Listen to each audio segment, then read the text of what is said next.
So here we are today, and we're going to be casting up a kid's hand using Alginate for a mould and Crystacal R as our casting material. We've got a special guest today, and this is Hannah the Banana. So that's my hand. She's my niece, and there we are. That was our first attempt, but we mixed up the quantities not in the right way. So anyway, here we are with starting from the beginning. This is our second attempt. We made sure that we measured out all our materials correctly. We measured out the water in one bowl, and the powder was in the sachet ready to mix with the water. The ratio is 1 part powder to 3 parts water. So for example, 100 grams of alginate, you would need 300 grams of water. Put your water into a bowl and then mix the powder in with the water, although the instructions say to do it the other way around. I usually add powder to the water because you get a better mix.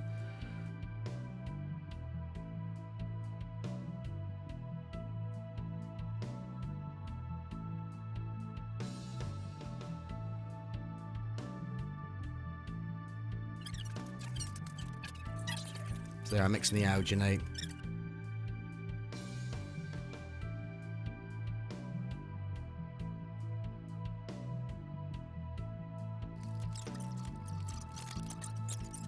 Put it into a container where Hannah can put her hand into. So you want to find an appropriate sized container, of course, to fit what you're putting into the alginate.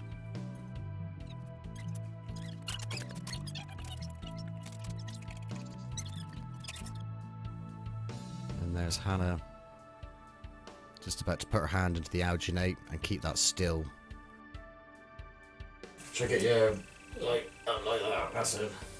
So I'm touching the bottom. Touch the bottom and bring it up just a little bit. Only a tiny bit. You squish that around a bit. Are you doing that? Yeah. You done that, have you? Yeah. And then just wait until the alginate's set, so it should be about 2 minutes. Wiggle it around a bit, that's it. And then sort of pull it out. Well, that was fun. And then when the alginate has set, just wiggle your hand and pull your hand out of the alginate. As you can see, Hannah did that there. Now you can use Plaster of Paris, but I wanted to use Crystacal R because it's a nice a hard plaster. I think is a lot better than Plaster of Paris. Just for hardness. So the Crystacal R is pretty much the same ratio as the alginate.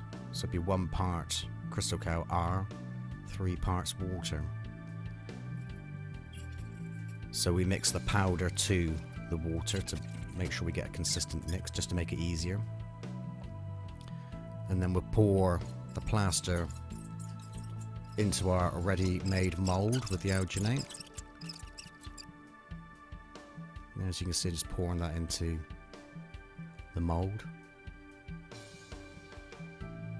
We just had to wait for half an hour, between half an hour and an hour, for the plaster to set.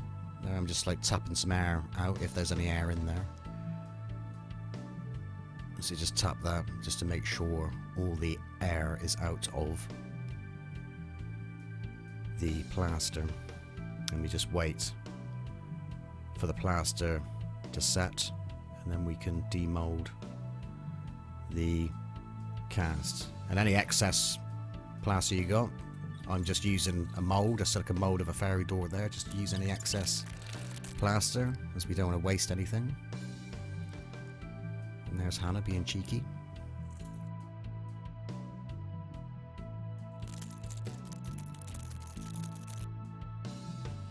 So I probably picked too much of a sturdy container here because it was quite hard to get the cast out.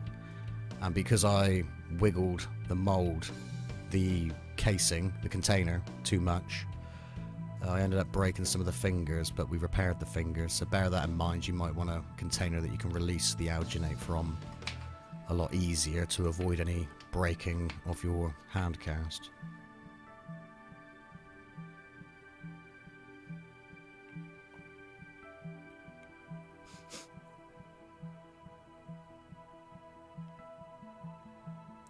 And there we are. Now we just need to take away the alginate from the cast, being careful. Use a craft knife if you need to, just to make it easier to pull the pieces of alginate away from the cast. And like I said before, I broke the fingers on this particular cast, so that's just something to look out for when you're making these casts. I've made these casts before, and there are a couple of other videos on the channel of making these casts. Yeah, there, I broke the thumb there. You've not broken my thumb.